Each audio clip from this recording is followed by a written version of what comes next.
경남에 지진 진동이 잇따르고 있지만 지진 대응 지침 교육이나 대피 훈련이 없어 도민들의 불안감만 커지고 있습니다. 콜레라 사태를 겪은 거제시가 추가 발생이 없다고 보고 횟집과 수산물 판매장을 중심으로 위축된 지역 상권 살리기에 나섰습니다. 졸업 전 취업한 학생들에게 학점을 인정해주면 부정청탁 방지법에 저촉될 수 있다는 해석에 취업 시즌을 맞은 대학가에 비상이 걸렸습니다.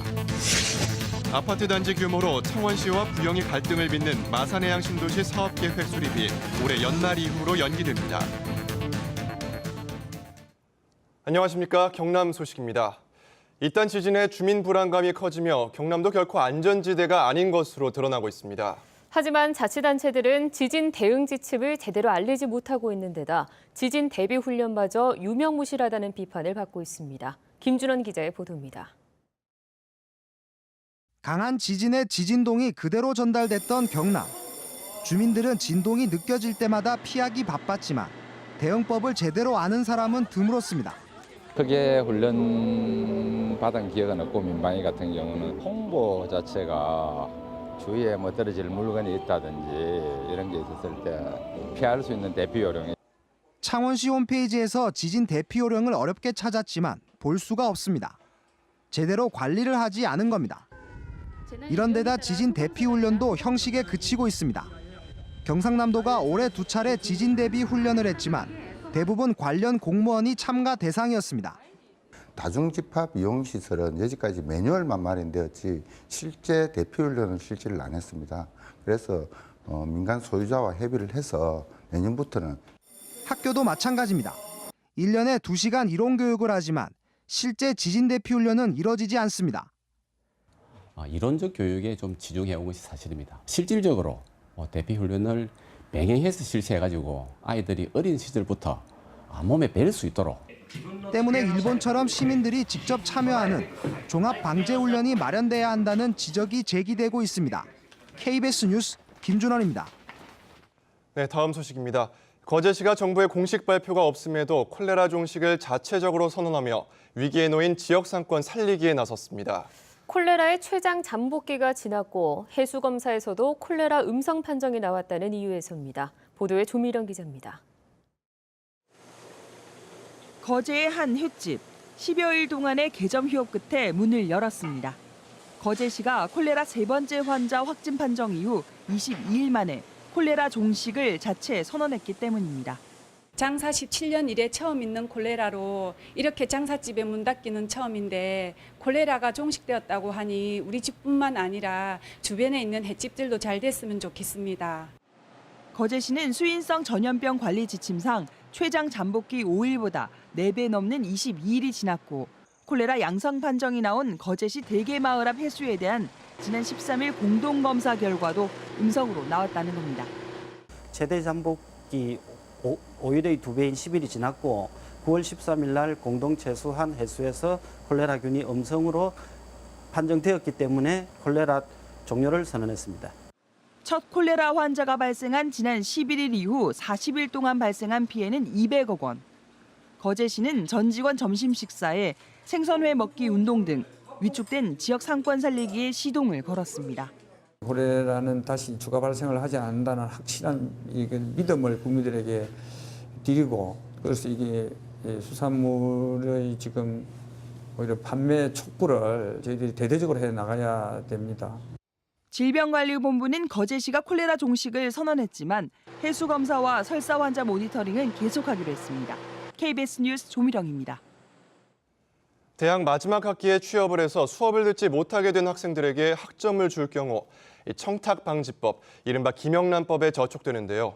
학점을 주는 것도 부정청탁에 해당되면서 이에 따라 학칙 개정에 나선 대학도 있습니다. 김대진 기자의 보도입니다. 4학년 2학기 마지막 학기를 다니고 있는 이건희 씨. 취업 전쟁 속에 어렵게 취업에 성공했지만 또 걱정거리가 생겼습니다. 수업을 듣지 못하면 졸업 학점을 받기 곤란해진 탓입니다. 기존에는 취업을 하면 관행적으로 학점을 인정해줬지만 이제는 청탁방지법, 이른바 김영란법에 저촉되기 때문입니다. 이 법에는 각급 학교의 입학과 성적, 수행평가 등의 업무에 관해 법령을 위반하여 처리 조작하도록 하는 행위가 들어있고 교수가 학점을 줄 경우 학교 규정에 어긋나 부정청탁에 해당된다는 것입니다. 도중에 취업을 하게 돼버리면 학생 입장에서는 학교를 그때 선택하는 게 아니라 회사를 선택하게 되니까 부담이 될 수밖에 없죠, 학생의 입장. 이런 가운데 인제대가 먼저 학칙을 개정하고 나섰습니다. 부모 사망 등에 인정해주던 공인 결석에 조기 취업 조항을 넣어 합격 서류를 제출하면 출석으로 인정해주는 것입니다. 또 부족한 수업은 인터넷 강의 등으로 학점을 따는 길도 만들었습니다. 그 학생들의 문제를 공식적으로 해결할 수 있는 부분인 거고, 교수님 입장에서는 이제 그 공인 결석으로 집어넣어서 이제 교수님들이 그런 부분에서 부담을 덜 수 있도록. 다른 대학들은 대부분 교육부나 근육위원회의 지침이 나오기를 기다리고 있는 입장이지만 2학기 취업 시즌을 맞은 학생과 교수들에게는 현실적인 문제가 되고 있습니다. KBS 뉴스 김대진입니다. 아파트 단지 위주로 개발을 추진 중인 마산해양 신도시의 사업계획 수립이 다시 연기됐습니다. 창원시가 민간 사업자와 협의가 되지 않자 세계적 건축가에게 자문을 받기로 했는데요. 올해 말에야 결과가 나올 전망입니다. 송윤준 기자가 보도합니다. 아파트 가구 수를 줄인 아산해양 신도시 개발계획 수정안이 제출된 것은 지난 7월 말. 창원시는 2달 동안 우선 협상 대상자인 부영주택과 주거시설 규모 등을 놓고 논의를 했지만 합의를 보지 못했습니다. 전체적으로 정말로 이게 우리가 창원시에서 요구하는 원하는 문화, 관광, 이런 비즈니스 부영 너게 오는 게 맞나 이게. 아파트와 오피스텔 규모가 애초 5,800가구에서 3,480가구로 줄었지만 창원시는 여전히 많다는 입장이고 부영주택은 더는 양보할 수 없다고 맞섰기 때문입니다.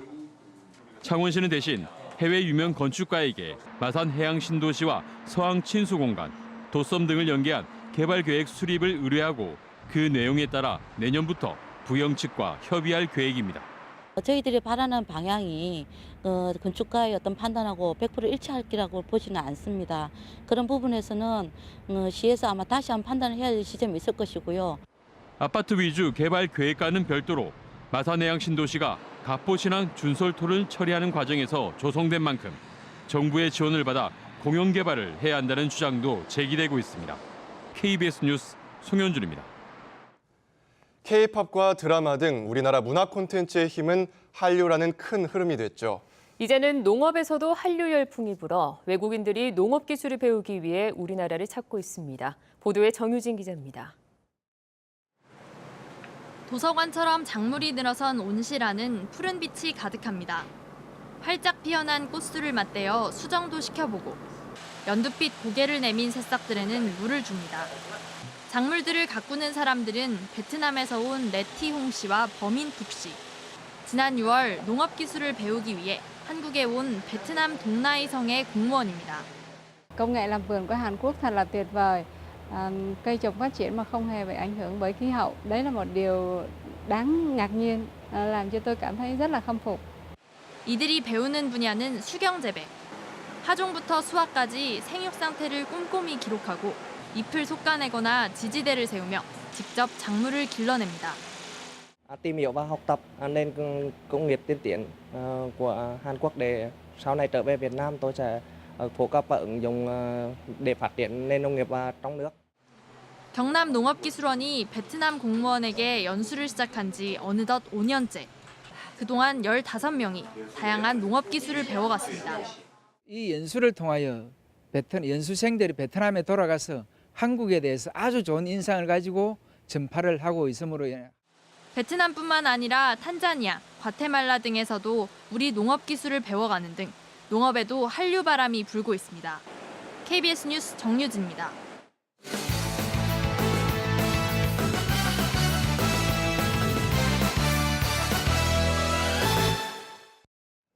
간추린 소식입니다. 경남 지역 학생들이 입는 교복에서는 발암물질이 검출되지 않아 착용금지 조치가 해제됐습니다. 경남교육청은 발암물질이 검출된 교복을 제작한 업체가 경남에 공급한 교복을 의류시험연구원에 의뢰해 검사한 결과 모두 발암물질이 미검출됐거나 기준치 이하로 나왔다고 밝혔습니다. 교육청은 이에 따라 5개 학교에 내렸던 교복 착용금지 조치를 해제했습니다. 경상남도와 새누리당 경남지역구 국회의원들이 오늘 오후 국회에서 당정협의회를 열고 내년도 국고예산 확보와 현안사업 지원 방안 등을 논의했습니다. 오늘 당정협의회에서는 김성찬 새누리당 경남도당 위원장 등 경남 국회의원 11명과 홍준표 경남지사, 박동식 도의회 의장 등이 참석했습니다. 새누리당과 경상남도는 협의회에서 남부 내륙철도 조기 착수와 김해신공항 활주로 연장 등 후속 대책 마련, 나노 금융상용화 지원센터 구축 등의 국고 예산 지원을 정부에 건의할 예정입니다. 봉하마을 농업진흥구역 해제 문제를 농림부가 현장 실사를 거쳐 결정하기로 했습니다. 농림부는 경상남도가 봉하마을을 농업진흥구역에서 해제하라는 의견을 제출해왔다며 다음 달까지 봉하마을을 방문해 농지 경지 정리를 확인한 뒤 해제 여부를 결정하기로 했습니다. 한편 농림부는 지난 6월 봉하마을을 농업진흥지역에서 해제하자 경남 17개 시민사회단체는 해제를 반대하고 있습니다. 2016 기업과 예술의 만남 경남 메세나협회 결연식이 오늘 창원 리베라 컨벤션에서 열렸습니다. 이번 행사에는 지역 기업과 예술단체, 예술인, 관계기관장 등 200여 명이 참석한 가운데 서로 결연을 축하하고 아름다운 동행을 약속했습니다. 창립 9년을 맞은 경남 메세나협회는 현재 217개 회원사를 확보해 공식적인 예술 후원기관으로 인정받고 있습니다. 살인과 강도, 절도, 폭력 등 4대 범죄를 저지른 공무원 가운데 경남 공무원이 4번째로 많았습니다. 경찰청 자료에 따르면 2012년부터 지난달까지 최근 5년 동안 4대 범죄로 검거된 경남 공무원은 모두 498명으로 경기와 서울, 강원에 이어 시도 가운데 4번째로 많은 것으로 나타났습니다. 범죄 유형별로는 폭력이 450여 건으로 대부분을 차지했고 살인과 강도도 각각 1건씩입니다. 부산 진해경제자유구역 두동지구 토지 소유자들이 올해 재산세가 폭등하자 반발하고 있습니다. 두동지구 내의 토지 소유자 400여 명은 최근 창원시로부터 지난해보다 3배에서 4배 늘어난 토지분 재산세 고지서를 받았다며 집단 항의하고 있습니다. 부산 진해경제자유구역청과 창원시는 자연 녹지였던 두동지구가 개발되면서 지난해 주거와 상업지역 등으로 용도가 변경돼 합당하게 재산세가 부과됐다는 입장입니다. 검찰이 김해시의회 의장단 선거에서 지지를 부탁하며 동료 의원에게 금품을 건넨 혐의 등으로 기소된 김명식 의장에게 징역 3년에 추징금 400만 원을 구형했습니다. 또 김 의장의 돈을 한 인터넷 신문 대표를 통해 동료 의원에게 전달하도록 한 혐의로 박진숙 의원에게는 징역 1년을 구형했습니다. 지금까지 경남 소식이었습니다.